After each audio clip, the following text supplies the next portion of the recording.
మనం వాక్య భాగాలకు వెళ్దాం. వాక్య భాగాలకు వెళ్ళటానికి మునుపు ఒక విషయం మీతో చెప్పాలని ఆశపడుతున్నాను. ఏంటంటే మన క్రైస్తవుని ప్రవర్తన అంట అది తప్పనిసరిగా క్రైస్తవునిగా మార్పు చెందిన దానికి అనుగుణంగా ఉండాలి. మన క్రైస్తవుల ప్రవర్తన అంట మనం క్రైస్తవులుగా మారాము అన్నదానికి ఖచ్చితంగా మార్పుకు చెందిన దానికి అనుగుణంగా ఉండే క్రైస్తవులుగా ఉన్నప్పుడే అది నిజమైన క్రైస్తవం అవుతుందని ఒక దైవజనుడి స్టేట్మెంట్ చెప్పడం నేను చదివాను. ఇంగ్లీష్లో ఎలా చెప్పాడంటే ఆయన, Christian conduct must be consistent with Christian conversation అనే దాంట్లో ఆయన చెప్తాడు. సో ఖచ్చితంగా మనము మన ప్రవర్తన తప్పనిసరిగా ఎలా ఉండాలంటే క్రైస్తవునిగా మనం మార్పు చెందిన దానికి అనుగుణంగా ఉండే జీవితాలు మనం కలిగి జీవించినప్పుడే ఇతరు నిజమైన క్రైస్తవుడు అనే దానికి మనం ఉదాహరణగా మన జీవితాలు ఉంటాయన్నది మీకు ప్రభుపేట మీకు మనం చేస్తున్నాను. మనకందరికి తెలిసినట్టుగానే రోమిలకు రాసిన పత్రికని మనం ధ్యానం చేస్తున్నాం. ఈరోజు మనము 6వ అధ్యాయాన్ని మనం ధ్యానం చేయబోతున్నాము. ఈ 6వ అధ్యాయంలో ఏం రాయబోతున్నాడు అనేది మనము క్లుప్తంగా నేను 2 మాటలు చెప్పబోతున్నాను. ఏంటంటే మనమందరము పాపానికి చనిపోయిన వారము, నీతికి దాసులుగా ఉన్నాము. మనము జీవించేది దేవుని కోసం జీవించాలి. మనము ఇక బానిసలుగా ఉండాల్సింది పాపానికి కాదు, క్రీస్తుకు బానిసలుగా ఉండాలి అన్న ఈ 2 పదాలను మనం ఈ ఉదయకాలం మనం చూడబోతున్నాం. ఆ అధ్యాయంలో దాగి ఉన్న సత్యము ఆ 2 విషయాల్లోనే ఉంటుంది. కాబట్టి దానిని మనము ఈ ఉదయకాలం చూడబోతున్నాం. ఎట్లాగా దేవుడు మనల్ని మార్పు చెందిన మనల్ని, లేదంటే మనల్ని పాపములో ఎలాగైతే పాపపు జీవితంలో నుంచి మనల్ని బయటికి తీసుకొచ్చి ఎలాగ మనల్ని మరణింపచేసి ఎలాగ మనల్ని ఆయనకి దాసులుగా, ఆయనకి బానిసలు అనే పదాన్నే వాడమంటున్నారు దైవజనులు. ఏమంటారంటే మనము ఒకప్పుడు పాపానికి బానిసలుగా ఉన్నాం, ఇప్పుడు దేవునికి బానిసలయ్యాం. సో ఆ విషయాన్ని మనం చూడబోతున్నాం. ఇప్పుడు మన జీవితంలో ఇక్కడ మొదటి వచనంలో చూసినట్లయితే రోమిలకు రాసిన పత్రిక 6వ అధ్యాయం మొదటి వచనంలో ఏమంటున్నాడంటే, అలాగైనా ఏమందుము కృప విస్తరింపవలనని పాపమందు నిలిచి ఉందమా.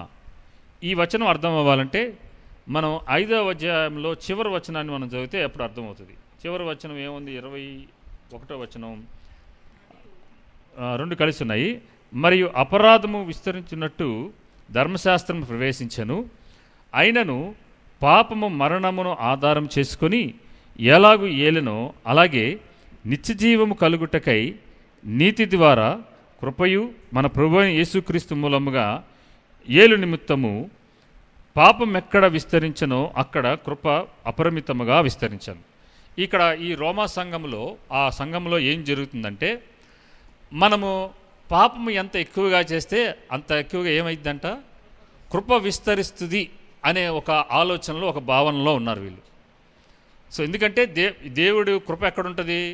బాగా చీకటిలో ఉన్న వారి మీద, అంధకారంలో ఉన్న వారి మీద, పాపపు శక్తుల మీద వారు పనిచేస్తున్న వారి మీద ఉంటుంది. కాబట్టి ఇప్పుడు నేను పాపంలో నుంచి విడిపించబడ్డాను. ఎలాగా? కృప ద్వారా, విశ్వాసం వలన. సో ఇప్పుడు మరలా ఈ శరీరాన్ని నేను నాకు ఇష్టం వచ్చినట్టుగా నేను పాపంగా చేస్తూ ఉన్నట్లయితే దేవుడు అధికమైన కృపను నా మీద కుమ్మరించి నేను ఆ కృపలో నుంచి, ఆ పాపంలో నుంచి బయటపడి ఆయన సన్నిధిలో మరింతగా కృపలోకి నేను ప్రవేశించి ఆయన రాజ్యంలో ప్రవేశిస్తానే ఒక తప్పుడు భావనలో ఆ సంఘస్థులు ఉన్నప్పుడు పౌలు భక్తుడు వారికి రాస్తున్నాడు, మనకి కృప విస్తరిస్తుంది కదా అని చెప్పి మనం ఏం చేయకూడదంట, పాపమును మనము చేస్తూ దానిలో నిలిచి ఉండకూడదు. అది మొదటి వచనంతో స్టార్ట్ అవుతుంది. అలాగైనా ఏమందము అంటే పైన చెప్పిన దాని గురించి ఏమంటున్నాడంటే, అలాగంటే ఏమంటాము, కృప విస్తరిస్తుంది కదా అని చెప్పి మనము పాపములో నిలిచి ఉండకూడదు అని చెప్పి ఇది ఎవరికి రాస్తున్నారు? సంఘములో ఉన్న వారికి రాస్తున్నాడు, అన్ని జనులకు రాయట్లేదు. ఇది రోమా పత్రిక, ఒక సంఘానికి రాయబడిన పత్రిక. సో ఇప్పుడు సంఘములో ఉన్న విశ్వాసులకే ఈ మాట చెప్తున్నాడు, అరే బాబు, మీరు సంఘములో ఉన్న మీరు, మనమందరము కృప ద్వారా ఏమయ్యామంటే మన పాపములన్నింటినీ దేవుడు క్షమించేశాడు. ఇప్పుడు మరలా మనము గనక పాపం చేస్తున్నట్లయితే దేవుని కృప విస్తరించడానికి బదులు ఆయన ఉగ్రత మన మీదకు వస్తుంది అని చెప్పడానికి ఏం చేస్తున్నాడంటే ఈ 6వ అధ్యాయం మొత్తాన్ని మనకి వివరిస్తూ ఇప్పుడు మనకి చెప్తున్నాడు అనమాట. సో ఈ 6వ అధ్యాయం లో ఉన్న మొదటి నుంచి 11 వరకు వచనాలను మనం చూసినట్లయితే ఒక సింగిల్ స్టేట్మెంట్లో మనం ఎలా చూడొచ్చు అంటే, being a Christian is a matter of life and death. ఒక క్రైస్తవుడిగా ఉండటం అనేది ఏంటి అంటే జీవ మరణములతో ఒక కూడినది. మనం దేనికోసం జీవిస్తున్నాము, దేనికోసం మనం మరణిస్తున్నాం అనేది ఒక సింగిల్ స్టేట్మెంట్లో మనం చెప్పచ్చు. Being a Christian is a matter of life and death. అంటే మనము దేనికోసం జీవిస్తున్నాము, దేనికోసం మనం మరణిస్తున్నాం అనేది చాలా ప్రాముఖ్యమైనది ఒక క్రైస్తవునిగా అని చెప్తూ ఇక్కడ ఈ 11 వచనాల్లో చెప్పబోతున్నాడు. ఇప్పుడు 2వ వచనం చూద్దాం. 2వ వచనంలో ఏమంటున్నాడు? అట్లా అనరాదు, పాపము విషయమై చనిపోయిన మనము ఇక మీదట ఎలాగు దానిలో జీవించదము. ఇక్కడ ఒక మాట, 2 మాటలు చెప్తున్నారు చూడండి. దేని విషయం చనిపోయామంట? మనము పాపపు విషయమై చనిపోయిన మనము ఇక మీదట ఎలాగు దానిలో జీవించదము. 2 పదాలు కనబడుతుంది ఇక్కడ. మరణం ఒకటి, చనిపోవడం ఒకటి, జీవించడం ఒకటి. మనము పాపపు విషయంలో చనిపోయాము, మళ్ళీ మనము నీతి విషయంలో మనం ఏం చేశామంటే జీవించి ఉన్నామనేది ఇక్కడ రాబోతున్న వచనాలు మనం చూస్తున్నాం. సో మొట్టమొదటిగా మనం చూడాల్సిన పదం ఏంటి అంటే చనిపోవడం. మనం అందరం చనిపోయామా? ఇప్పుడు మన కుటుంబాలలో చనిపోయిన వ్యక్తులు ఉన్నారనుకుందాం. ఆ వ్యక్తులు ఇప్పుడు పాపం చేయడానికి అవకాశం ఉంటుందా? ఉండదు. ఎందుకు? వాళ్ళు చనిపోయారు కాబట్టి. ఇప్పుడు మనం నిజంగానే చనిపోయామా, సజీవులంగా ఉంటూ మనం చనిపోయామా లేదనేది మనం చేసే పాపాలను బట్టి తెలుస్తాం. మనం ఇంకనూ పాపాలు చేస్తూ ఉన్నట్లయితే మనం ఇంకా చావలేదు, మనం ఇంకా చావలా, ఇంకా జీవించి ఉన్నాం. దేనికోసం జీవించున్నాం? పాపాల విషయంలో మనం ఇంకా పాత స్వభావం, ప్రాచీన పురుషుడు ఏదైతే యుగ సంబంధమైన పురుషుడు స్వభావం ఏదైతే ఉందో, ఆ శరీర సంబంధమైన మనస్సు ఏదైతే ఉందో, ఆ వ్యక్తి విషయంలో ఇంకా మనం ఏమేమంటే జీవించి ఉన్నాము. మనం ఒకవేళ చనిపోయినట్లయితే చూడబోతున్నాం. మనం చనిపోవడం అంటే ఏంటంటే పాపముల విషయంలో మనం చనిపోయి జీవించడం విషయం అయితే మనం చూస్తే క్రీస్తు నిమిత్తం, నీతి నిమిత్తం మనం జీవించాలని చెప్పి ఇక్కడ ఈ పౌలు భక్తుడు మనకు రాస్తూ ఉంటాడు. చూడండి 3వ వచనం. క్రీస్తు యేసులోనికి బాప్తిజమం పొందిన మనమందరము, ఈ మరణం అంటే దాని గురించి చెప్తున్నాడు, ఎలా చనిపోతున్నాం అనే దాని గురించి వివరణ ఇస్తున్నాడు. చూడండి, క్రీస్తు యేసులోనికి బాప్తిజమం పొందిన మనమందరమును ఆయన మరణములోనికి బాప్తిజము పొందితుమని మీరు ఎరుగరా. ఎంతమంది బాప్తిజం తీసుకున్నారు? బాప్తిజం తీసుకున్న వాళ్ళందరూ అంటే ఏమయ్యారంటే ఆయన యొక్క మరణములోనికి కూడా మనం ఏం చేశామంట? బాప్తిజం పొందాం. ఇప్పుడు మనము బతికి ఉండంగానే చనిపోతాం. మనము బతికి ఉండంగానే మనం ఏమయ్యామంటే పాతి పెట్టబడ్డాం. మనం మరణించిన వారిని ఖచ్చితంగా ఏం చేయాలి? పాతి పెట్టాల్సిందే. లేదంటే 3వ రోజుకి కంపు కొట్టేసింది, మన జీవితంలోకి లేనిపోని రోగాలన్నీ వచ్చేస్తాయి అలా మన మధ్యలో పెట్టుకుంటే. సో ఇప్పుడు చనిపోయిన వాడిని పాతి పెట్టాలి. పాతి పెట్టకుండా అలా ఉన్నట్లయితే ఎలాగైతే శారీరకమైన ఈ శరీరంలోంచి దుర్వాసన, ఆ పురుగులు అనేవి ఎలాగ బయటకు వస్తాయో, ఈ చనిపోయిన వ్యక్తి అంటే ప్రాచీన స్వభావం కలిగిన ఆ పురుషుణ్ణి గనక మనం ఇంకా పాతి పెట్టకుండా వాడిని అలాగే ఉంచినట్లయితే మనలో నుంచి ఆ ప్రాచీన స్వభావంతో కూడిన ఆ తలంపులు, ఆ పాపపు ఆలోచనలు మరలా మనలో నుంచి బయటికి వచ్చి ఇతరులకు ఏం చేస్తాయంటే, దేవుని దృష్టిలో ఏం చేస్తాయంటే అవి దుర్వాసనను కలగజేస్తాయి. మనలో నుంచి ఆ పురుగులు బయటకు వచ్చి ఏం చేస్తాయంటే ఇతరుల జీవితాలను కూడా, ఆ పాపపు స్వభావం ఏం చేస్తుందంటే ఇతరుల జీవితాలని సర్వనాశనం చేయడానికి మన పాపపు స్వభావము మనలో నుంచి బయటకు వస్తుంది అన్నమాట. అందుకని మనం ఏమయ్యామంటే, మనం ఎప్పుడైతే యేసు ప్రభువారు సిలువ దగ్గరకు వచ్చినప్పుడు, ఆయన పాదాల సన్నిధికి వచ్చినప్పుడు నేను ఏమవ్వాలి? చనిపోవాలి. అందుకనే పౌలు భక్తుడు ఏమంటాడు? ఇక నువ్వు జీవించినది నేను కాదు, నేను చనిపోయాను. నేను యేసు ప్రభువారితో కూడా ఆయన సిలువ వేయబడిన ఆయనతో పాటు నేను కూడా సిలువ వేయబడ్డాను. ఇక జీవించేది నేను కాదురా బాబు, నాలో ఉన్న నా యేసు ప్రభువారి మూలముగా ఆయన మహిమ కొరకు, ఆయన కొరకు నేను జీవిస్తున్నాను. బాడీ ఒకటే నాది, లోపల ఉన్నది ఎవరయ్యా అంటే ఆయనే ఉన్నాడు. ఇక జీవించేది నేను కాదు. ఇప్పుడు మనం ఎలాగా ఆయన మరణంలోనికి మనం పాలుభాగస్థులమే అనేది చెప్తున్నాడు. ఇక్కడ ఈ 3వ వచనంలో రాయబడినట్లుగా మనం అనుకుంటున్నట్లుగా మనం బాప్తిజం తీసుకున్నప్పుడు మనం మరణంలోనికి పాలుభాగస్థులు అవ్వట్లేదంట. చాలామంది వేదాంత పండితులు ఏమంటారంటే మనము ఎప్పుడైతే యేసు ప్రభువారు నా పాపముల కోసం చనిపోయారని ఎప్పుడైతే మనం నమ్మి నోటితో ఒప్పుకొని విశ్వసించినప్పుడు ఆయన కృప ద్వారా రక్షణ పొందుతామో వెంటనే మనం చనిపోతాం. వెంటనే చనిపోయి ఎలాగైతే యేసు ప్రభువారు చనిపోయి 3వ దినాన పునరుద్ధానుడై ఎలాగైతే లేచాడో పాతిపెట్టబడి, అలాగే మనము కూడా ఆయన యొక్క మరణాన్ని పునరుద్ధానములోనికి మనమందరము పాలిభాగస్థలం అయిపోతాం. మరి ఈ బాప్టిజం ఏంటి, నీటి బాప్టిజం ఏంటి అంటే ఒక సాదృశ్య రూపం. మనం ఎలాగ చనిపోయి ఎలాగ తిరిగి లేపబడ్డాము అనే దానికి ఒక సూచనగా ఉంది మాత్రమే తప్పితే బాప్టిజంలో మునిగినంత మాత్రాన మనము ఆయన మరణంలోనికి ఆయన యొక్క పునరుద్ధానములోనికి పాలిభాగస్థం అవ్వట్లేదు. ముందుగానే మీకు ఇంకా అర్థం అవ్వాలంటే మనము సిలువలో యేసు ప్రభు వారి కుడి పక్కన ఉన్న ఒక మంచి దొంగ అంటారు ఆయన్ని. ఎందుకంటే మంచి దొంగ ఎందుకు అయ్యాడంటే యేసు ప్రభు వారిని రక్షకుడిగా అంగీకరించాడు కాబట్టి ఆయన్ని ఒక మంచి దొంగ అంటారు. ఇప్పుడు ఆ మంచి దొంగ ఎలాగ యేసు ప్రభు వారిని, ప్రభు నువ్వు నీ రాజ్యంలో వచ్చినప్పుడు నన్ను కూడా జ్ఞాపకం చేసుకోమని ఆ శిలువ మీద యేసు ప్రభు వారిని అడిగాడో, అప్పుడు యేసు ప్రభు వెంటనే నువ్వు నాతో కూడా పరదేశంలో ఉండు అని ఇప్పుడే ఉంటావని చెప్పి అనేశాడు. మరి ఇప్పుడు ఆయన బాప్టిజం తీసుకున్నాడా అక్కడ అంటే తీసుకోవాలా. సో వెంటనే ఎప్పుడైతే యేసు ప్రభు వారు ఆ మాట చెప్పిన తర్వాత యేసు ప్రభు వారు ఆయన తన ఆత్మని తండ్రికి అప్పచెప్పేసి యేసు ప్రభు వారు చనిపోతారు. ఈయన కూడా చనిపోతారు. తర్వాత ఈయన ఎలా చచ్చిపోతాడంటే ఈయన్ని కాళ్ళతో కొట్టి చంపేస్తారు, ఆ కాళ్ళు ఎర్రకొట్టేసేసి. దొంగలు చనిపోయారు లేదని. సో యేసు ప్రభు వారు చనిపోయిన తర్వాత ఈయన చనిపోతాడు. మీరు వెళ్ళి కావాలంటే బైబిల్లో చూడండి. సో ఎప్పుడైతే ఈ యేసు ప్రభు వారు చనిపోయిన తర్వాత ఈయన మరణం చెందాడో, ఆయన మరణములోని కూడా ఈయన పాలుభాగస్తుడై ఆయన కూడా మృతి చెంది యేసు ప్రభు వారు పునరుద్ధానం అయిన తర్వాత ఈ దొంగ కూడా ఏమయ్యాడంటే పునరుద్ధానం చెందాడు. సో అలాగా మనము కూడా ఏమవుతామంటే ఈ బాప్టిజం అనేది మనకు ఒక సూచనగా ఉంది. మనం ఏది యేసు ప్రభు వారు ఇచ్చిన ఆజ్ఞకి సూచనగా ఉన్నది తప్పితే మనం బాప్టిజం తీసుకున్నప్పుడు మనము నిజంగా ఆయన యొక్క మరణంలోనికి ఆయన యొక్క పునరుద్ధానం అప్పుడు వెళ్ళట్లేదు. మనం ఎప్పుడైతే నమ్మి విశ్వసించినప్పుడు మాత్రమే వెంటనే మనము పాపముల విషయమై చనిపోయి నీతి విషయమై తిరిగి పునరుద్ధానం అవుతాం. యేసు ప్రభు వారి యొక్క స్వభావాన్ని మనం కూడా ధరిస్తున్నామని చెప్పి ఇక్కడ చెప్తున్నాడు. ఓకే, ఇప్పుడు 4వ వచనంలో ఏమంటున్నాడు చూడండి. కాబట్టి తండ్రి మహిమ వలన క్రీస్తు మృతులలో నుండి ఎలాగూ లేపబడినో అలాగే మనమును నూతన జీవం పొందిన వారమై నడుచుకున్నట్లు మనము బాప్తిజము వలన మరణములో పాలు పొందుటకై ఆయనతో కూడా పాతి పెట్టబడితిమి. చూడండి, పాతి పెట్టబడితేనే మనం ఏమవుతాం? లేపబడతాం. మరణించిన వాడిని కనుక పాతి పెట్టబడకపోతే లేపబడటం అసాధ్యం. సో మన ప్రాచీన స్వభావం కలిగిన ఈ పాప పురుషుడు ఏమవ్వాలంటే, మనం పురుషుడు ఆ ప్రాచీన స్వభావం పాపపు స్వభావం కలిగిన ఆ వ్యక్తిత్వం ఏమవ్వాలంటే అది పాత పెట్టబడాలి. మొదటగా మరణించబడాలి, తర్వాత ఏమవ్వాలంటే అది పాతి పెట్టబడాలి.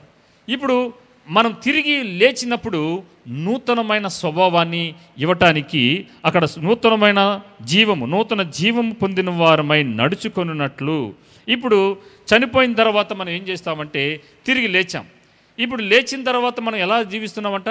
నూతన జీవము పొందిన వారమై నడుచుకొనున్నట్లు. ఇప్పుడు మనం బ్రతికున్నాం కాబట్టి మనం ఏం చేస్తాం? నడుస్తాము, అక్కడికి ఇక్కడికి వెళ్ళి వస్తూ ఉంటాం. అలాగే మనం ఇప్పుడు చనిపోయిన వ్యక్తులుగా ఉన్న మనము తిరిగి లేచిన తర్వాత ఇప్పుడు జీవిస్తున్న మనము ఎవరి కోసం జీవించకూడదంట? మన పాపముల కోసం, మన సొంత ఆలోచనల కోసం కాదు. కానీ ఇకను జీవించినది మనం క్రీస్తు కొరకు, ఆయన ఆశల కొరకు, ఆయన ఆజ్ఞల అనుసారంగా నడుచుకున్నట్లుగా మనం ఏమయ్యామంటే బాప్తిజం వలన మరణములో పాలు పొందుటకై ఆయనతో కూడా పాతి పెట్టబడాలి. మనం పాతి పెట్టబడితేనే మరలా తిరిగి లేపబడతాం. అప్పుడు మనము తిరిగి నూతన స్వభావం కలిగి నూతన జీవం కలిగి మనం ఏమవుతామంటే ఆయనతో కూడా మనం నడుస్తామని దేవుని వాక్యం తెలియజేస్తుంది. ఇక్కడ మీకు అర్థం అవటానికి మరొక మాట చెప్తాను. ఈ 6వ అధ్యాయంలో మనం చూసినట్లయితే 3 రకాలుగా ఈ 6వ అధ్యాయాన్ని మనం విభజించవచ్చు. మొట్టమొదటిది ఏంటంటే నూతన జీవము, న్యూ లైఫ్. రాసుకోండి. ఈ 6వ అధ్యాయంలో ఒక భాగాన్ని నూతన జీవం గురించి తెలియజేస్తే 6వ అధ్యాయం 2 నుంచి 6 వరకు ఉన్న వచనాలని, అలాగే 5, 11 వచనాలని మనం ఎలా విభాగించవచ్చు అంటే న్యూ నేచర్, కొత్త జీవితం కలిగిన వారికి కొత్త స్వభావం ఉంటుంది. మూడోది 6వ అధ్యాయం 12 నుంచి 16 వరకు వచనాలను చూసినట్లయితే న్యూ ఫ్రీడమ్, కొత్త జీవితం, కొత్త స్వభావము, అలాగే మనము నూతనమైన స్వాతంత్రమైన జీవితాన్ని కలిగి క్రీస్తు కొరకైన జీవితాన్ని జీవించడానికి మనం ఏం చేస్తామంటే ఇక నుంచి ఈ జీవితాన్ని మన ప్రవర్తనని, మన ఆలోచనల్ని, మన మాటల్ని మార్చుకొని జీవిస్తూ ఉంటాం. A change in behaviour begins with a change in the heart. అంటే మన ప్రవర్తనలో ఉన్న మార్పు అంట మొట్టమొదటిగా ఎక్కడ స్టార్ట్ అవుతుందంటే మన హృదయంలో స్టార్ట్ అవుతుంది. ఇప్పుడు నూతన వ్యక్తిగా మన జీవనంగా పొందాం, నూతన వ్యక్తిత్వాన్ని పొందాం. ఇప్పుడు ఎక్కడ స్టార్ట్ అవుతుంది ఈ నూతన జీవము? A change in behaviour begins with a change in the heart. మన హృదయంలో మార్పు నొందిన వారుగా ఉన్నప్పుడు మాత్రమే అప్పుడు మన ప్రవర్తనలో కూడా ఏమవుతుందంటే నూతనమైన ప్రవర్తన జీవితాన్ని మనం ప్రారంభిస్తామంట. సో హృదయం కనుక మార్పు పొందకపోతే, హృదయం కనుక మనం మార్పు నొందకపోతే మరలా ఏమవుతుందంటే ప్రాచీన పురుషుడు మళ్ళా వచ్చి మనల్ని ఏడుతూ ఉంటాడు. మనలో నుంచి ఆ ప్రాచీన పురుషుడితో కూడిన ఆ మాటలు, ఆ ఆలోచనలు, ఆ తలంపులు, ఆ క్రియలు అప్పుడప్పుడు మనలో నుంచి ఏమొస్తాయంటే బయటికి వచ్చి మనలో ఉన్న ఆ ప్రాచీన పురుషుని యొక్క స్వభావం మనలోకి బయటకు వస్తూ ఉంటుంది. కాబట్టి మొదటిగా మారబడాల్సింది ఏంటి అంటే మన హృదయము మార్చబడాలి. హృదయము మార్చినప్పుడు ఏమవుతుందంటే అప్పుడు నూతనమైన వ్యక్తిత్వం ఉంటుంది. మీరు చూడండి, చాలామందికి హార్ట్ ప్లాంటేషన్ చేస్తారు, హార్ట్ ట్రాన్స్ప్లాంటేషన్ చేస్తారు. చేసినప్పుడు వారికి ఏమవుతుందంటే వాళ్ళకి కొత్త జీవితాన్ని ఇచ్చారు, వాళ్ళకి దేవుడు ఇచ్చాడు. సో ఇప్పుడు వాళ్ళు ఏది పడితే వాళ్ళు అది తినడానికి లేదు, ఏది పడితే వాళ్ళు బరువులు మోయటానికి లేదు, ఎలా పడితే వాళ్ళు చేయడానికి లేదు. ఎందుకు? వీళ్ళకి కొత్త హృదయం ఇచ్చాడు దేవుడు, డాక్టర్ల ద్వారా ట్రాన్స్ప్లాంటేషన్ చేసి. ఇప్పుడు అలాగే దేవుడు కూడా మనకి ఒక కొత్త హృదయాన్ని, నూతనమైన స్వభావం కలిగిన హృదయాన్ని ఇచ్చినప్పుడు ఇప్పుడు మన స్వభావం కూడా, మన ప్రవర్తన కూడా ఎలా ఉండాలి? వాక్యానికి అనుగుణంగా, దానికి అనుసిద్ధంగా మనం ఏం చేయాలంటే అనుగుణంగా మన జీవితాలు అటువంటి నడక, అటువంటి మాటలు మాట్లాడుతూ అటువంటి జీవన శైలి కలిగి నడిచేవారుగా ఉండాలిరా బాబు అని చెప్పి ఈ 6వ అధ్యాయంలో రోమా సంఘానికి రాస్తూ ఉంటున్నాడు. ఇప్పుడు మనకి ఈ చనిపోయి తిరిగి లేవటానికి ఉన్న ఉదాంతంలో మనం లాజరు ఉన్నాడు కదా. ఏ లాజరు అంటే మరియా మార్తల యొక్క సహోదరుడైన లాజరు ఉన్నాడు కదా. ఆ లాజరు ఉదాంతంలోనికి ఒకసారి వెళ్దాం. అది చదివితే మీకు బాగా అర్థమవుతుంది. ఏంటి మనం చనిపోవటం అంటే ఏంటి, తిరిగి లేవటం అంటే ఏంటి అనేది మీకు బాగా అర్థమవుతుంది. ఒకసారి యోహాను సువార్త 11వ అధ్యాయం 44వ వచనం చూద్దాం. యోహాను సువార్త 11వ అధ్యాయం 44వ వచనంలో యేసు ప్రభు వారు అక్కడ ఒక మాట అంటారు. చనిపోయినవాడు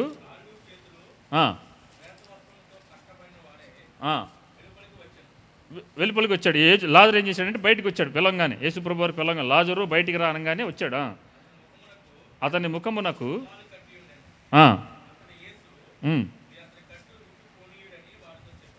అత్తట యేసు మీరు అతని కట్లు విప్పి పోనీయుడని వారితో చెప్పాను. ఈ మాట మనకు కావాలి.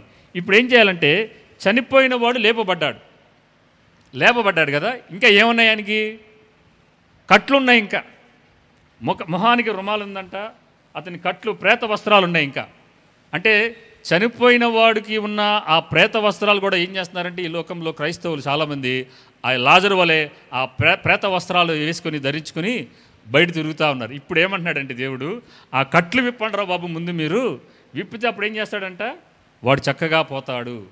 సో మన జీవితాల్లో ఇంకా ప్రేత వస్త్రాలతో కూడిన ఆ కట్లు, ఆ బంధకాలు ఇంకా చాలా ఉన్నాయి. మీరు లేపబడ్డారు కానీ బాగానే ఉంది. లాజరు వల్లే మీరు లేపబడ్డారు, రమ్మనంగానే వచ్చేసారు. కానీ ఇంకా ఏమున్నాయంట? ప్రేత వస్త్రాలు ఉన్నాయి. ప్రేత వస్త్రాలని పైన రాస్తాడు అక్కడ. ప్రేత వస్త్రములు అంటే ఏంటంటే చనిపోయిన వాడికి వేసే ఆ కట్లు కట్టే వాటిని, ఆ వస్త్రాలను ఏమంటారంటే ప్రేత వస్త్రాలు అంటారు. సో ఇంకా మీకు ఆ ప్రేత వస్త్రాలు ఉన్నాయరా బాబు, ఆ కట్లు విప్పండి వాడికి, వాడు అప్పుడు పోతాడని చెప్పి అక్కడ చెప్తున్నాడు. సో ఇది ఎలా మనకు సాదృశ్యంగా ఉంటుందంటే దేవుడు మనల్ని లేపాడు పైకి.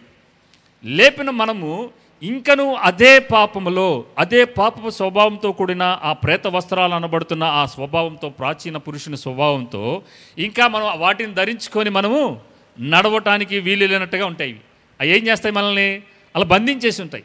స్వతంత్రంగా మనం నడవలేవు. ఎందుకు? ఇప్పుడేమో నూతన సృష్టిగా ఉన్నాం, మనము నూతన స్వభావం కలిగి ఉన్నాం. ఇప్పుడు నూతనమైన వ్యక్తిత్వాన్ని కలిగి నూతనమైన నడక నడవాలంటే ఏం చేయాలి? ఇప్పుడు కట్లు తెగిపోవాలి, కట్లన్నీ విప్పబడాలి. సో చాలామంది ప్రేత వస్త్రాలు వేసుకుని తిరుగుతున్నారు. ఒకసారి ఊహించుకోండి, చీరాలపట్నంలో ఉన్న వాళ్ళందరూ నామకార్థ క్రైస్తవులుగా ఉన్నవారు, దేవుని సంపూర్ణంగా హృదయం ఉంచు ఇటు పెట్టుకొని కొంచెం లోకంలో పెట్టుకొని వారు వెళ్తున్నట్లయితే వాళ్ళు ప్రేత వస్త్రాలు వేసుకొని ఊరంతా తిరుగుతున్నట్టుగా ఒకసారి ఊహించుకోండి ఎలా ఉంటుందో. చాలా బాధాకరమైన విషయం. నాకు ఇది చెప్తుంటే ఇంకో విషయం గుర్తుకొచ్చింది. మనం కనుక అట్లాంటి ప్రేత వస్త్రాలు ధరించుకొని, ఇంకా మనం ప్రేత వస్త్రాలు మీకు అందరికీ అర్థమైంది అనుకుంటున్నాను. సో ఆ వస్త్రాలు ధరించుకొని జీవించిన తర్వాత మరలా లాజరు చనిపోయాడా లేదా? కొంతకాలం బతికి మరలా లాజరు చనిపోయాడు. సో మనం కొంతకాలానికి చనిపోతాం ప్రేత వస్త్రాలు వేసుకొని. చనిపోయిన తర్వాత ఇప్పుడు మనం వెళ్ళవలసిన గమ్యస్థానానికి వెళ్ళాం అనుకుందాం. కర్మగాలి మనం చేసిన పనులను బట్టి నరకానికే వెళ్ళాం అనుకుందాం. ఇప్పుడు అక్కడ దేవునిని ఎరగని అన్యజనులు కూడా అక్కడ ఉంటారు కదా. ఇప్పుడు ఆ అన్యజనుడు మన ఇంటి పక్కనోడే అనుకుందాం. ఇదేంటి రోజు నువ్వు పొద్దున్నే లేచి బైబిల్ చదివేవాడివి, ప్రార్థన చేసేవాడివి, వారం వారం సంఘానికి వెళ్ళేవాడివి, నేనేమో ఏం చేయలేదు, అసలు ఆ దేవుడు ఎవరో తెలియదు, నేను ఇక్కడున్నాను, మరి నువ్వేంటి ఇక్కడ ఉన్నావని అడిగాడు అనుకోండి, అక్కడ సిగ్గుతో తల వంచుకోలేని పరిస్థితి అనమాట. సిగ్గుతో. ఎందుకంటే ప్రేత వస్త్రాలు వేసుకుని ధరించుకుని తిరిగాం ఊరంతా, రోజంతా, జీవితం అంతా. ఇప్పుడు మన బ్రతికేమో ఇక్కడ లోకములేమో నేను క్రైస్తవుని అనే పేరుకి బోర్డు తగిల్చుకొని తిరుగుతున్నాం. కానీ మన నిత్యత్వంలో మన యొక్క స్థానమేమో ఆ అన్యుడితో పాటు వాడితో పాటు పక్కనే ఉన్నప్పుడు అక్కడ సిగ్గుతో కూడా తలంచుకోలేని పరిస్థితి, ఏమి చెప్పాలో కూడా ఉండలేని పరిస్థితి. ఎందుకంటే ఏం తెలియజేస్తుంది అక్కడ అంటే నువ్వు కూడా పాపంలోనే జీవించావు కాబట్టి ఇక్కడికి వచ్చేవరా బాబు అని చెప్పి ఆ అన్యుడు మనల్ని ప్రశ్న వేస్తాడు. అటువంటి ప్రశ్న వేసే సందర్భంలోనికి వెళ్లకుండా మనం ఏం చేద్దామంటే ఇప్పుడే ఈ ప్రేత వస్త్రాలను మనం ఏం చేద్దాం, తెంచుకుందాం. సరిగ్గా ఆయన వాక్యానుసారంగా మనం నడవటానికైనా మనసును నూతనమైన స్వభావాన్ని, నూతనమైన ఆలోచన విధానాన్ని, అటువంటి నడకను నడిచేవారుగా ఉండాలని దేవుడు కోరుతున్నారు. పిల్లరా, రోమియోలుగా మీరు ఒకటి గమనించుకోండి, మనం చదువుతున్న ఏ పుస్తకమైన బైబిల్లోది అది ఊరికినే ఆషామాషిగా తీసుకొచ్చి మన చేతుల్లో పెట్టలేదు. మనకి బుద్ధి కలుగునట్లుగా, తద్వారా మనం మనోనేత్రాలు వెలిగించబడి ఆయనకి ఇష్టమైన సారమైన జీవితాన్ని జీవించి ఈ లోకంలో అన్యజనుల ఎదుట వెలుగు వల్లే మనం జీవించడానికి ఈ వాక్యాలు మన చేతుల్లో పెట్టారని మీరు గ్రహించవలసిందిగా ప్రభు బేట మీకు మనం చేస్తున్నాను. ఓకే, మనం అర్థమైందా క్లియర్గా? ఇప్పుడు మనం చనిపోవటం అంటే ఏంటో, తిరిగి లేవడం అంటే ఏంటో అర్థమైందా? సో చనిపోయిన వారు ఖచ్చితంగా ఆ ప్రేత వస్త్రాలతో పాత పెట్టబడతారు. తిరిగి లేపబడినప్పుడు మన జీవితాల్లో ఆ ప్రేత వస్త్రాలు ఉండకూడదు. కట్లు అనేవి విప్పబడాలి. పూర్తిగా విడిపించబడి మనము దేవుని కొరకే ఇక నూతనమైన స్వభావాన్ని కలిగి, నూతనమైన జీవాన్ని కలిగి క్రీస్తు కొరకే ఇక జీవించేది, మనము క్రీస్తు కొరకే జీవించాలి అన్న తాత్పర్యము కలిగి ఈ లోకంలో మనము యాత్రికులము, ఈ లోకానికి మనం చెందిన వారము కాదు అన్నట్టుగా ఈ లోకంలో మనము తగుమాత్రపు వస్త్రధారణ, తగుమాత్రపు తిండి, తగిన వాటినన్నిటిని మనం కలిగి ఉన్న వాటితో సంతృప్తి చెందుతూ ఈ లోకంలో క్రీస్తును ప్రతిబింబించే జీవితాలని మనం జీవించాలని చెప్పి పాపానికి మీరు దాసులు మరలా కావద్దు అని చెప్తూ మరలా దాన్ని విశదీకరిస్తూ మనం రాస్తున్నాడు. చూడండి తర్వాత 4వ వచనం చూడండి, 5వ వచనం. మరియు ఆయన మరణము యొక్క సాదృశ్యమందు ఆయనతో ఐక్యము గలవారమైన ఎడల ఆయన పునరుద్ధానము యొక్క సాదృశ్యమందు ఆయనతో ఐక్యము గలవారముందుము. ఇప్పుడు మనం తిరిగి లేపబడాలంటే ఇక్కడ ఏం చెప్తున్నాడంటే, మనం ఎలాగైతే చనిపోయామో మనం అలాగే యేసుప్రభు వారు ఎలాగైతే పునరుద్ధానుడై లేచాడో ఖచ్చితంగా మనమందరము పునరుద్ధానం చెందాము. ఒకప్పుడు రేపు భవిష్యత్తులో జరగబోయేది కాదు ఈయన చెప్పేది. ఇక్కడ పౌలు భక్తుడు ఆల్రెడీ జరిగిపోయిందని చెప్తున్నాడు. చూడండి అక్కడే రాస్తున్నాడు కదా, పునరుద్ధానము ఆయనతో ఐక్యము గలవారమై యుందుము అంటున్నాడు. సో ఆయనతో కూడా పాత పెట్టబడిన మనమందరము ఆయన పునరుద్ధానమందు కూడా మనం ఏమయ్యామంటే సాదృశ్యము గలవారమై ఉన్నాము. మనమందరం లేపబడ్డాం. ఎవరైతే నా పాపముల కోసం చనిపోయాడని విశ్వసించి నమ్మి తమ జీవితాలను యేసుప్రభు వారికి అప్పచెప్పేశారో మనమందరం ఏమయ్యామంటే ప్రాచీన పురుషుణ్ణి పాతిపెట్టబడి ఆయన ఎలాగైతే లేచాడో మనము కూడా తిరిగి లేచాము. సో ఇప్పుడు మనము ఈ జీవించే జీవితంలో 7వ వచనంలో 6వ వచనంలో రాస్తున్నాడు, ఏమనగా మనము పాపమునకు దాసులము కాకుండుటకు పాప శరీరము నిర్జీవమగునట్లు. ఇప్పుడు ఇంకో మాట కనబడుతుంది, పాపమునకు దాసులు అంటున్నాడు. ఇందాకేమో మరణం అన్నాడు, చనిపోయిన ఎడల మనం పాపము విషయమై చనిపోయిన ఎడల దేని విషయంలో జీవిస్తామంటే ఇక మీదట నీతి విషయమే జీవిస్తాం. ఇప్పుడు 6వ వచనంలో ఇంకో మాట వాడుతున్నాడు, మనము పాప శరీరము నిరతకమన్నట్లు మనం పాపమునకు దాసులము కాకుండునట్లు. ఇప్పుడు ఆ వచనాన్ని వివరిస్తూ ఏమంటున్నాడంటే, మన ప్రాచీన స్వభావము 6వ వచనం, మన ప్రాచీన స్వభావము ఆయనతో కూడా సిలువ వేయబడినని ఎరుగుదము. చనిపోయిన వాడు పాపమునకు విముక్తుడని తీర్పు పొంది ఉన్నాడు. ఇందాక చెప్పిన స్టేట్మెంట్ చెప్తున్నాడు ఇక్కడ. చనిపోయిన వాడు ఏమయ్యాడంట? పాపానికి విముక్తుడైపోయాడు. ఇంకా పాపం చేసే పని జోలి కానీ పాపం గురించిన ఆలోచన కానీ వాడికి ఉండదు. సో ఇప్పుడు ఒకవేళ మనం చనిపోతే మన జీవితంలో ఇక పాపమును గురించిన పాప విముక్తుడిగా మనల్ని దేవుడు ఏం చేశాడంటే తీర్పు పొందినట్లుగా చేశాడు. మనము ప్రాచీన స్వభావం ఆయనతో కూడా సిలువ వేయబడాలి. ఏమవ్వాలి? ప్రాచీన స్వభావం. ప్రాచీన స్వభావం అంటే మీకు అందరికీ తెలుసు, పాత పురుషుడు.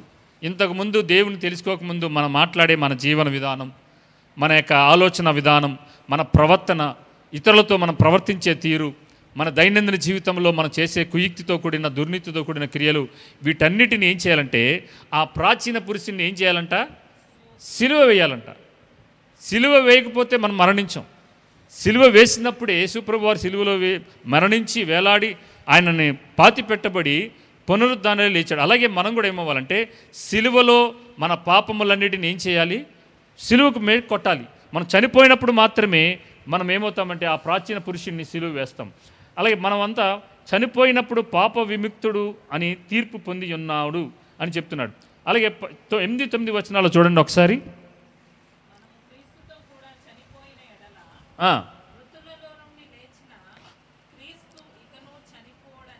చనిపోడనియు మరణముకు ఇకను ఆయన మీద ప్రభుత్వం లేదని ఎరిగి ఆయనతో కూడా జీవించుదామని నమ్ముచున్నాము. ఇక్కడ మనం గ్రహించాల్సింది ఏంటంటే మనము మన జీవితంలో మరణము జీవము రెండు ఒకేసారి ఉంటాయా? ఉండవు.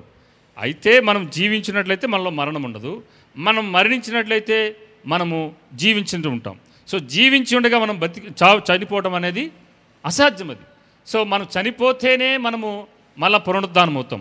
సో ఎలాగైతే రెండు జీవము మరణము రెండు ఒకేసారి మన జీవితంలో కలిగి ఉండలేమో, మనము మరణించామంటే మనం పాపం విషయంలో ఖచ్చితంగా చనిపోవాల్సిందే. ఇక జీవిస్తున్నామంటే క్రీస్తు కొరకే మనము జీవించాల్సిందే అని చెప్పి ఆయన చెప్తున్నాడు. మరణించిన వారు పాపం విషయములమై ప్రాచీన స్వభావంతో కూడా మనం ఏమయ్యామంటే సిలువ వేయబడి పాత పట్టబడ్డామని చెప్పి ఇక్కడ పౌలు భక్తుడు ఆ సంఘానికి రాస్తున్నాడు.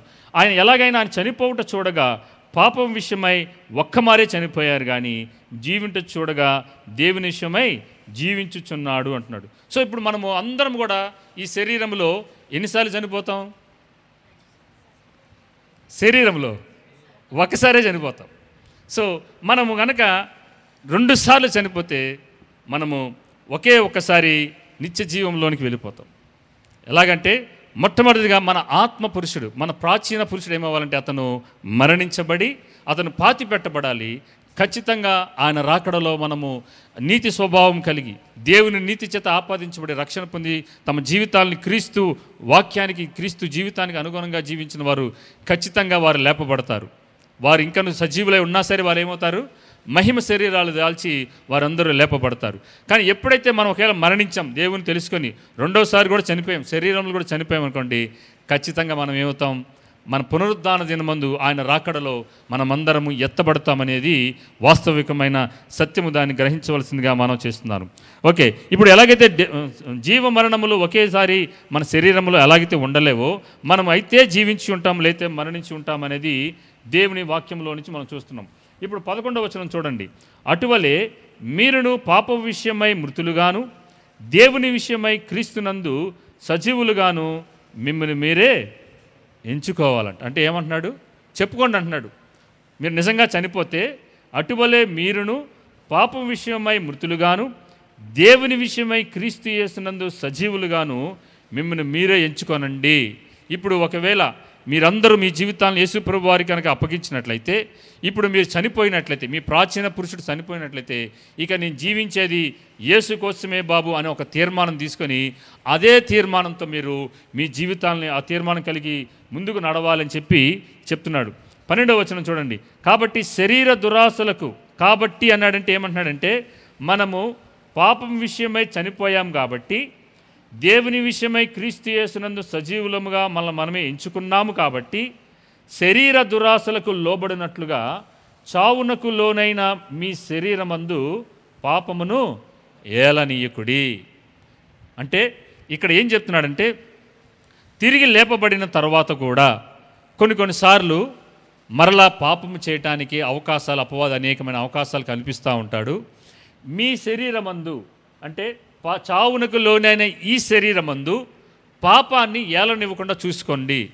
ఇప్పుడు దానికి అర్థమయ్యేలా చెప్తూ ఏమంటున్నాడంటే మా 16వ వచనంలో ఏమంటున్నాడంటే లోబడుట చేత దేనికి మిమ్మల్ని మీరు దాసులుగా అప్పగించుకుందురో అది చావు నిమిత్తము పాపమునకే కానీ నీతి నిమిత్తముగా విధేయతకే కానీ దేనికి మీరు లోబడుదురో దానికే దాసులగుదురని మీరు ఎరుగరా? అంటే మనం దేనికి నా మీద యజమానం చేయమని చెప్పి మనం అప్పగించుకుంటామో అది మన మీద దాసత్వం చేస్తూ ఉంటుంది. మనము దానికి దాసులు అయిపోతాం. అయితే పాపానికైనా దాసులుగా ఉంటాం, లేదంటే మనము దేవుని నీతికైనా మనము దాసులుగా ఉంటాం అనేది మీరు గ్రహించుకోండి. సో మీ జీవితాల్లో దేనికి, ఒకవేళ మీ జీవితంలో ప్రాచీన పురుషుడు గనక ప్రాచీన స్వభావం కలిగి ఇంకను మన శరీరమందు పాపపు ఆలోచనలు, తలంపులు, అటువంటి క్రియలు ఇంకా చేస్తూ ఉన్నట్లయితే మనము పాపానికి దాసులంగానే ఉన్నాము, ఇంకా క్రీస్తుకి దాసులంగా లేము, నీతికి దాసులంగా లేము రా బాబు అని చెప్పి ఈ సంఘానికి రాస్తూ ఉన్నాడు. సో మనం చేసే పనుల్లో మనకు అర్థమైపోతుంది. నేను చెప్పనవసరం లేదు, మీరు ఒక్కసారి మీకు మీరే బేరీజు వేసుకోండి, మీకు మీరే ఒకసారి స్వకీయ పరీక్ష చేసుకోండి.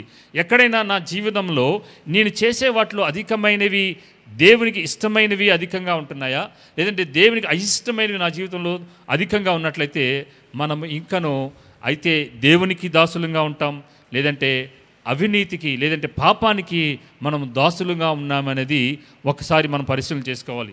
ఎందుకంటే పాపానికి కనుక మనం దాసులుగా ఉన్నట్లయితే ఇంకను మనం ఏం చేస్తున్నట్లు, ప్రేత వస్త్రాలు వేసుకొని ఇంకను తిరుగుతూ ఉన్నట్లు, ఇంకను కట్లు విప్పబడలేదు, మనం లేచాము, పాపం విషయంలో చనిపోయి లేచాం, కానీ కట్లు ఇంకా విప్పబడలేదు అనే భావనతో అటువంటి జీవన విధానంతో మీరు జీవిస్తున్నారనేది మనం గుర్తుపెట్టుకోవాలి ప్రియులారా.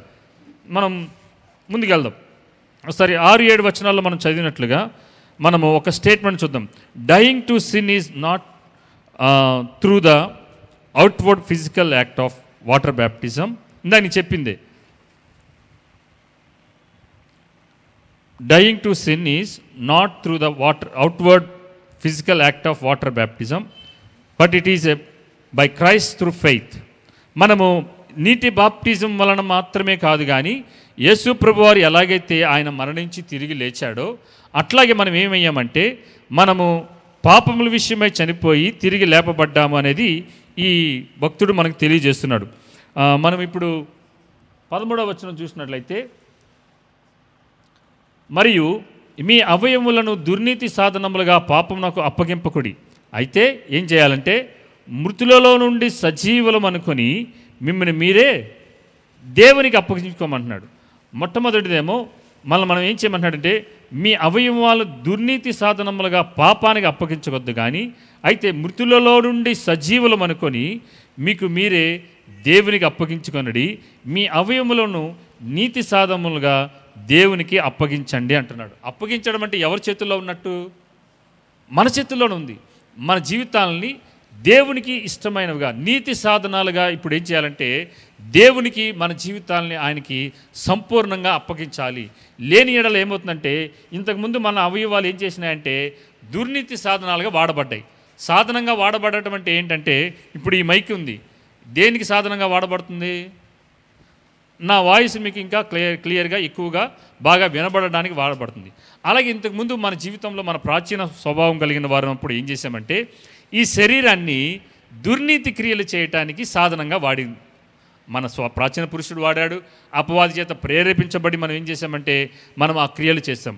ఇప్పుడు నూతన స్వభావం కలిగిన వారమై నూతన జీవం పొందిన వారమై మనం ఇప్పుడు ఏం చేయాలంటే ఇప్పుడు దేవునికి దాసులుగా అప్పగింపబడి దేవుని క్రియలు చేయటానికి దేవుని నీతిని జరిగించటానికైనా సాధనాలుగా ఆ పాత్రలుగా మీకు మీరే దేవునికి అప్పచెప్పండి.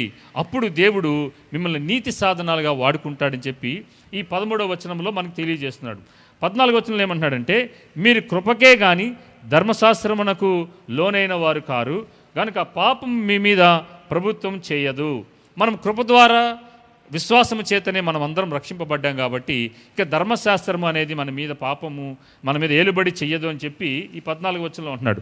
ఒకసారి 15వ వచనం చూద్దాం. అట్లయిన ఎడల కృపగే గాని ధర్మశాస్త్రం మనకు లోనగిన వారము కామని పాపము చేయదమా? అదన్నిటినీ కూడదు. మనము కేవలం కృప ద్వారా ఇందాక చెప్పినట్టుగానే నేను కృపలో ఉన్నాను కాబట్టి నేను ఇంక పాపం చేస్తాను అనుకుంటే అది ఎన్నటికీ కూడదు. మన కృప ఎందుకు అనుగ్రహించబడిందంటే ఆ పాపపు విషయంలో నుంచి దేవుడు మనం ప్రత్యేకపరిచి దేవుని కొరకమైన నూతనమైన జీవాన్ని జీవించటానికి దేవుడు నిన్ను నన్ను ఏర్పరచుకున్నాడనేది మనం గ్రహించాలి. చాలామంది ఎలా జీవిస్తూ ఉంటారంటే చాలా మధ్యస్థమైన జీవితాన్ని జీవిస్తుంటారు. ఏది మనకి రాబోతుంది గుడ్ ఫ్రైడేకి ఈస్టర్ డేకి మధ్యలో ఉన్న ఆ దినం ఉంటుంది చూసారా, అటువంటి జీవన విధానం జీవిస్తూ ఉంటారు. అంటే వారు మరణించారు కానీ అటు పునరుద్ధానం చెందరు, అటు మరణించి ఉండరు. మధ్యస్థంగా ఉండి అటువంటి మధ్యస్థమైన జీవితాన్ని జీవించే బిట్వీనర్స్ చాలామంది ఉన్నారు ఈ లోకంలో. అటువంటి జీవన విధానం దేవునికి అసలు అసంతృప్తికరమైనది. దాన్ని బట్టి దేవుడు ఎంతగానో ద్వేషిస్తూ ఉంటాడు. ప్రియులారా, మన జీవితాలు దేవునికి ఇష్టమైనవిగా ఉండాలి.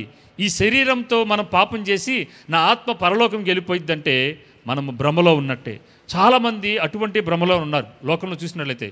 క్రైస్తవులు ఎలా ఉంటున్నారంటే నేను ఆదివారం సంఘానికి వెళ్ళొచ్చి ఇక మిగతా సోమవారం నుంచి శనివారం వరకు నా శరీరానికి ఇష్టమైన రీతిలో నేను చూచిన దాన్ని చూచుకుంటాను, విన్నదాన్ని వింటాను, నాకు ఆశించిన దాన్ని చేసుకుంటాను, నా ప్రాణమా తిను తాగుము సుఖించుము, నీకు అనేకమైన విస్తారమైన పంట నీకు పండింది, నీకు కావాల్సినట్టుగా జీవించు అన్నట్టుగా జీవించేస్తే ఖచ్చితంగా మనము ఉండవలసిన స్థానంలో వెళ్ళవలసిన స్థానంలో వెళ్తాము.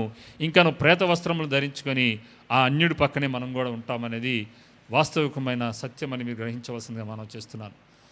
ప్లీజ్, మనం అనుకుంటున్నాం క్రైస్తవ్యం అంటే చాలా కృపతో కూడినది, నేను ఇంకా ఏదైనా చేసుకోవచ్చు, నాకు లైసెన్స్ ఇచ్చేశారు, నేను ఏదైనా చేయటానికి.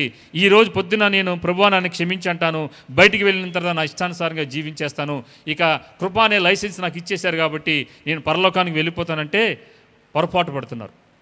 రక్షణ ఎంత ఉచితమో దేవుడు మన జీవితాల్లో చేసిన క్రియలన్నిటిని కూడా వాటన్నిటిని బట్టి శిక్ష విధించే దినము కూడా ఒక దినం ఉంటుంది. అది తథ్యం. ఖచ్చితంగా నేను పరలోకానికి మనం అందరం పరలోకం వెళ్ళిపోతాం అనుకునే భ్రమలో ఉన్నట్లయితే మీరు పొరపాటున కాలు జారే స్థితిలో ఉన్నారని నేను చెప్తున్నాను. మనం క్రైస్తవ కుటుంబంలో పుట్టి పెరిగినంత మాత్రాన పరలోకం మన సొత్తు కాదు.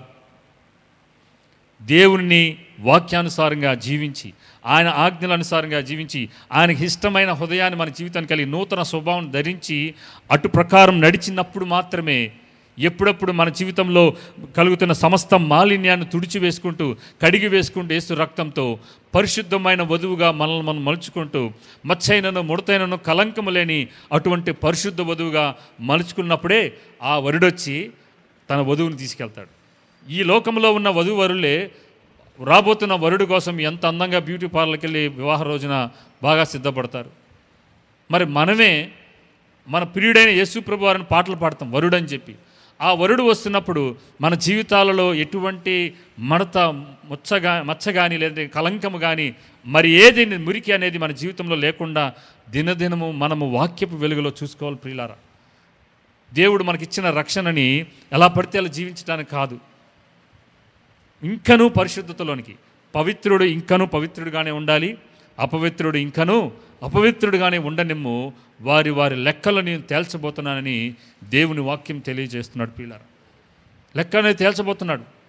మనం ఈ శరీరం ముందుండి చేసిన ప్రతిదాన్ని బట్టి మనము ఖచ్చితంగా ఒక దినాన లెక్క అనేది దేవునికి అప్పగించవలసిన సమయం రాబోతుందని ప్రభు పేట మీకు మనం చేస్తున్నాను. పాపం అనేదంట it's a terrible master and it finds a willing servant in the human body అంట. Sin is a terrible master and it finds a willing servant in the human body. పాపం అనేది ఎంత భయంకరమైన యజమాని అంటే అది మన శరీరములో తనకు తానుగా విల్ఫుల్గా తనకు తానుగా లోబడే ఒక సర్వెంట్ని ఎతుక్కుంటుందంట. అటువంటి వ్యక్తుల కోసం వెతుకుతూ ఉంటుందంట. తనకు తానుగా లోబడే ఒక సేవకుడి కోసం, దాసుడి కోసం ఈ పాపం అనే యజమాని ఏం చేస్తాడంటే వెతుకుతూ ఉంటుందంట. It's a terrible master and it finds a willing servant in the human body. అట్లాగని మన శరీరము పాపభరితమైన శరీరం అని మీరు తలంచొద్దు. ఎప్పుడైతే మీరు దేవుని చేత ఆయన రక్తంలో కడగబడి మీరు నీతిమంతులుగా మలచబడ్డారో, మన ప్రాణ ఆత్మ దేహములు 3 కూడా దేవుడు పరిశుద్ధపరిచాడు. కానీ మన శరీరంలో ఏముందంటే ఒక పోరాటం అనేది ఉంటుంది, న్యూట్రల్ ఉంటుంది, ఒక మధ్యస్థమైన స్థలం ఉంటుంది. మనము దేనికి మన ఆలోచనలు, మన తలంపులు, మన హృదయము ఎక్కువగా వినటానికి, మనము ఉదాహరణకి ఇహలోక సంబంధమైన దేవుని వాక్యానికి విరుద్ధమైన అపవిత్రమైన పాటలు అటువంటివి మనం వింటున్నాం అనుకోండి, మన హృదయం ఏం చేస్తుంది, మన శరీరం ఏం చేస్తుంది, అటువైపు వెళ్ళటానికి అది ఇష్టపడుతూ ఉంటుంది. అలా కాకుండా ఎక్కువగా మనం పరిశుద్ధులతో ఉండేవారుగా దేవుని సంబంధమైన ఆత్మ సంబంధమైన పద్యాలతో మన పాటలు పాడుతూ వాక్యం అధికంగా చదువుతూ ప్రార్థనలు అధికంగా చేస్తున్నట్లయితే మన మనసు ఏం చేస్తూ ఉంటుంది, అటువైపు మనం లాక్కెళ్తూ ఉంటుంది. సో మనం ఎక్కడ ఏ స్థితిలో ఎవరితో అధిక సమయాన్ని గడుపుతున్నామో అటు దిశగా మన శరీరం ఏం చేస్తూ ఉంటుందంటే లాగుతూ ఉంటుందన్నమాట. సో మీరే మీ ఆత్మని ఎటువైపు నడిపిస్తారో మీ శరీరమందుండి మీ మనసు చేసిన దానిని బట్టి మీ ఆత్మ ఏమవుతుందంటే అటువైపు మలచబడిపోతుంది అనేది మీరు గ్రహించవలసిందిగా ప్రభుపేట మీకు మనం చేస్తున్నాను. తర్వాత కిందకి వెళ్దాం. 17వ వచనం చూద్దాం. మీరు పాపమునకు దాసులై ఉంటేరి కానీ ఏ ఉపదేశ క్రమమునకు మీరు అప్పగింపబడితరో దానికి హృదయపూర్వకంగా లోబడిన వారై పాపము నుండి విమోచింపబడి నీతికి దాసులైతిరి. ఇందుకు దేవునికి స్తోత్రము. మీరు శరీర బలహీనతను బట్టి మనుష్య రీతిగా మాట్లాడుచున్నాను. ఏమనగా అక్రమము చేయుటకై అపవిత్రతను అక్రమమునకును మీ అవయములను దాసులుగా ఎలాగో అప్పగించితరో, ఒకప్పుడు ఎలాగ అప్పచెంపారో ఇప్పుడు ఏం చేయమంటున్నాడంటే అలాగే పరిశుద్ధత కలుగుటకై ఇప్పుడు మీ అవయములను నీతికి దాసులుగా అప్పచెప్పండి అంటున్నాడు. మొదటిది నీతిగా దాసులుగా అప్పచెప్పమంటున్నాడు. 22వ వచనంలో ఆయనను ఇప్పుడు పాపము నుండి విమోచింపబడి దేవునికి దాసులైనందున పరిశుద్ధత కలుగుటయే మీకు ఫలము, దాని అంతము నిత్య జీవము అంటున్నాడు. ఒకప్పుడు మనం ఏం చేశామంటే ఈ శరీరమందు ఉండి చేసిన క్రియలను బట్టి మనమందరం ఏం చేశామంటే ఎలాగైతే మన శరీరాన్ని అప్పచెప్పామో అలాగే మీరు ఏం చేస్తారంటే పరిశుద్ధత కలుగుటకై మీకు మీరే మీ అవయవాల్ని నీతికి దాసులుగా అప్పచెప్పండి, అలాగే దేవునికి మీ జీవితాల్ని దాసులుగా అప్పచెప్పుకోండి అని చెప్పి మనము ఈ వాక్యంలో మనం చూస్తున్నాం. మనము పరిశుద్ధత కలిగి ఉండటే మనకు ఫలము. పరిశుద్ధత కలిగిన వారికి వచ్చే ఫలం ఏంటయ్యా అంటే దాని అంతము నిత్య జీవము. అలా కాకుండా పాపము చేసినట్లయితే మనకు వచ్చేది ఏంటంటే అలా అనగా పాపం వలన వచ్చే జీతము మరణము. అయితే దేవుని కృపావరము మనం ప్రభు అయిన యేసు క్రీస్తునందు నిత్య జీవము. సో ఇక్కడ ఈ పౌలు భక్తుడు ఏం సమ్మరైజ్ చేస్తున్నాడంటే మనము మన జీవితంలో దేనికి దాసులుగా ఉన్నాం, మనము పాపానికి మరణించిన వారంగా ఉండాలి, క్రీస్తు విషయమై జీవించేవారుగా ఉండాలి. మనము పాప విషయంలో బానిసత్వంలో నుంచి విడిపింపబడి దేవునికి దాసులుగా మనము నీతికి దాసులుగా మనల్ని మనం అప్పచెప్పుకోవాలి. ఒకప్పుడు మనం ఈ శరీరం అందుండి మనకి ఇష్టం వచ్చిన వాటి దుర్నీతి క్రియలు చేయడానికి ఈ శరీరాలని సాధనాలుగా మార్చుకున్నాం కదా. ఇప్పుడు ఏం చేస్తారంటే మనము మృతులలో నుండి మనము సజీవులమై తిరిగి లేచాము కాబట్టి ఇప్పుడంట నా శరీరాన్ని ఎవరికి దాసులుగా అప్పచెప్పాలంట, నీతికి దేవునికి దాసులుగా అప్పచెప్పినప్పుడు మీకు తెలిసే తెలీదో హెబ్రీల కాంటెక్స్ట్లో బైబిల్లో మనం చూసినట్లయితే యూదుల కాంటెక్స్ట్లో ఆ రోజుల్లో ఎలా ఉండేదంటే సంతలు ఉండేవి. ఆ సంతల్లో వస్తువులను అమ్మినట్టుగా అక్కడ ఏం చేసేవారంటే బానిసలను కూడా అమ్మేవారు. వారింట్లో పని వెట్టి చాకిరీ చేయించుకోవడానికి వాళ్ళ ఇంట్లో వాళ్ళ ఇష్టం అన్నమాట. ఏ పని కావాలంటే ఆ పని చేయించుకునేవాళ్ళు. అవసరమైతే వాళ్ళ చేత వాళ్ళ కోరికలు కూడా తీర్చుకునేవారుగా ఉండేవారు. సో అటువంటి దినాల్లో ఆ దినాల్లో ఏం చేసేవారంటే ఆ బానిసలు ఏం చేసేవారంటే కొనుక్కొని వారి ఇంట్లో వెట్టి చాకిరీ చేయించేవారు. ఈ బానిసకి ఎటువంటి స్వేచ్ఛ ఉండదు, ఇక ఏది చెప్తే అది చేయాలన్నమాట. ఆ కాంటెక్స్ని దాన్ని ఆయన మనసులో పెట్టుకొని పౌలు భక్తుడు ఈ పత్రికను రాశాడు, వీళ్ళకి ఎలాగా వివరించేలా చెప్పాలని చెప్పి. సో ఇప్పుడు దాసుడు ఏం చేస్తాడంటే ఆ దాసుడు ఇక యజమాని ఏది చెప్తే ఎంత సమయమైనా సరే ముందు ఈ యజమాని తిన్నాకే అంతా అయిపోయిన తర్వాత ఆ ఎంగిలి మితుకులను ఈ దాసుడు తినే పరిస్థితి అన్నమాట. ఇప్పుడు ఈ దాసుడు ఇంకా బానిసత్వం అన్నమాట. ఎటువంటి బానిసత్వం అంటే ఇక ఏ స్వేచ్ఛ అనేది ఉండదు. ఇప్పుడు ఈ బానిసకి కానీ ఇజ్రాయేల్ కాంటెక్స్లో ఎలా ఉండేదంటే హితవత్సరం అనేది ఒక సంవత్సరం ఉంటుంది, అంటే ఇది విడుదల సంవత్సరం అన్నమాట. సో ఆ విడుదల సంవత్సరంలో ఏం చేస్తారంటే ఈ బానిసల్ని విడిపిస్తూ ఉంటారు. కొన్నవారిని కొన్నిసార్లు వీళ్ళు ఇంకా పోషించలేక వీళ్ళు ముసలి వాళ్ళు అయిపోయినప్పుడు ఈ యూదులు ఏం చేస్తారంటే వాళ్ళని విడిపించేసి వెళ్ళిపోయిన ఇంకా స్వతంత్రమైన జీవితాన్ని జీవించని చెప్పి అలా విడిచిపెట్టేసేవాళ్ళు. సో యేసు ప్రభు వారు కూడా ఏం చేశాడంటే మనల్ని అపవాది చేత బంధించబడి అపవాదికి దాసులమైపోయి ఆ సంతలో అమ్మబడుతుంటే దేవుడు ఏం చేశాడంటే యేసు ప్రభు వారు మనల్ని తన స్వరక్తం ఇచ్చి వెల ఇచ్చి ఏం చేశాడంటే ఈ బానిస బతుకుతున్న మనల్ని ఏం చేశాడంటే విడిపించి స్వతంత్రులుగా చేసి ఇప్పుడు ఆ పాపపు నియమంలో నుంచి విడిపించి ఇప్పుడు ఆయనకి మనమందరం ఏమయ్యాం, ఇప్పుడు దాసులమయ్యాం. ఇప్పుడు యజమాని మారాడు. ఒకప్పుడేమో పాత పురుషుడు, పాత స్వభావం కలిగిన వ్యక్తి అపవాదికి బానిసగా ఉండి బానిసత్వంలో జీవిస్తున్నప్పుడు ఇప్పుడు యేసు ప్రభు వారి దాసత్వంలోనికి, ఇప్పుడు స్వేచ్ఛాపూరితమైన దాసత్వంలోకి మనల్ని పిలిచాడు దేవుడు. ఇప్పుడు మనము స్వేచ్ఛగా ఉంటాము, అట్ ది సేమ్ టైం ఆయనకు మాత్రమే బానిసగా ఉంటాం. ఆయనకు మాత్రమే మనం అధికారం చలాయించడానికి మనం అవకాశం ఇస్తాం. ఇక ఈ ప్రాచీన పురుషుడు మనలో ఉండకూడదు. అందుకనే ప్రేత వస్త్రాలను విడిచిపెట్టాలి, మన కట్లు తెంపబడాలి. ఎందుకంటే మన యజమానుడు వాడు కాదు, మన యజమానుడు ఎవరు? యేసు ప్రభువారు. ఆయనకి అప్పచెప్పిన వారము ఇక ఆయన చేయబట్టుకొని ఆయన ఏది చేయమంటే అది చేయాలి, ఎలా ఉండమంటే అలాగా. ఈ వాక్యంలో చెప్పబడిన ఈ నా దాసులు మీరైన దాసులను పిలువబడుతున్న మీరు, నాకు దాసులైన మీరు, ఈ వాక్యంలో నేను ఎలాగైతే జీవించాలో, మీరు ఎలా జీవించాలని ఆశపడుతున్నానో అవన్నీ రెండిట్లో రాశాను. దాని ప్రకారం జీవించండి. మీకు స్వేచ్ఛాపూర్వకమైన విల్ఫుల్ విధేయత, అంటే స్వేచ్ఛాపూర్వకమైన విధేయతను నేను మీ యొద్ద నుంచి కోరుకుంటున్నాను. మీతో బలవంతంగా మీ మీద వృద్ధి మీరు నాకు లోబడనమని నేను అలా చెప్పట్లేదు, కానీ మీ స్వేచ్ఛాపూర్వకమైన విధేయతే మీరు నాకు చూపించే సంపూర్ణమైన ప్రేమతో కూడిన విధేయత అని చెప్పి దేవుడు అటువంటి స్వేచ్ఛతో కూడిన జీవితాన్ని మనల్ని మరొక బానిసత్వంలోకి మనం తీసుకెళ్ళలేదు, కానీ స్వేచ్ఛ చేసి మనల్ని స్వతంత్రులుగా చేసి ఏం చేశాడంటే చివరాఖరికి మనం బానిసని అనట్లేదు. ఆయన ఏమన్నాడు తెలుసా? మీరు నా కుమారులు అంటున్నాడు, మీరు నా స్నేహితులు అంటున్నాడు దేవుడు.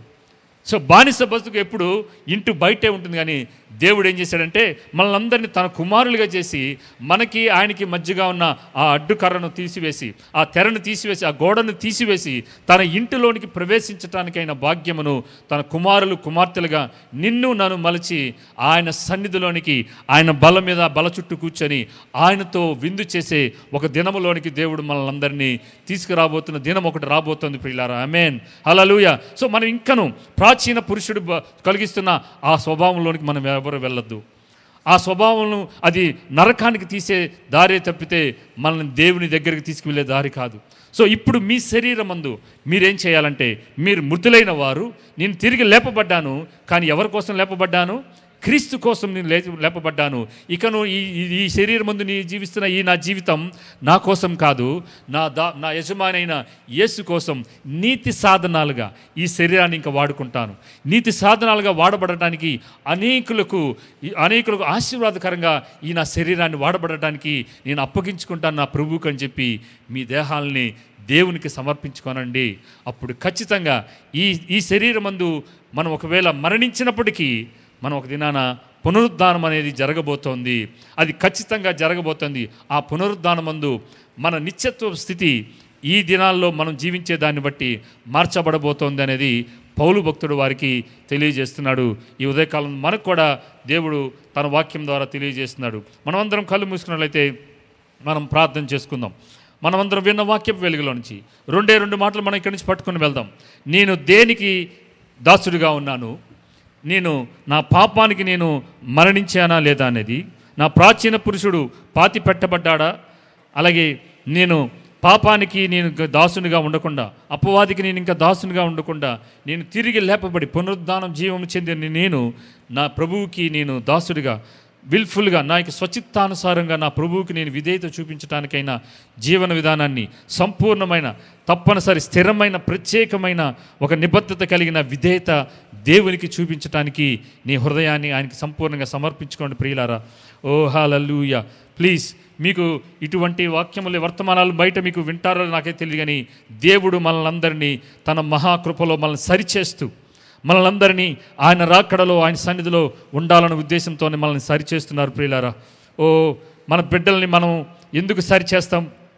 ఎందుకు వారిని గద్దిస్తామంటే తద్వారా వారు తప్పుడు మార్గంలో వెళ్ళకూడదని, తప్పుడు వారుగా వారు పెరగకూడదని ఉద్దేశంలో దేవుడు కూడా మనల్ని ప్రతిసారి తన వాక్యంతో ఖండిస్తున్నప్పుడు, మనం హెచ్చరిస్తున్నప్పుడు మనం సరి చేసుకోవాలి ప్రియులారా. తద్వారా మనమందరం ఆయన ఇంటిలో ఉండాలని, ఆయన భోజన బల్ల ఎదుట మనమందరం కూర్చోవాలని, ఆయన కుమారులు కుమార్తెలుగా మనమందరం ఆ దాస్యత్వంలో నుంచి విడిపించబడ్డ మనమందరము మరలా దాస్యపు కాడి కిందకి వెళ్ళొద్దు ప్రియులారా.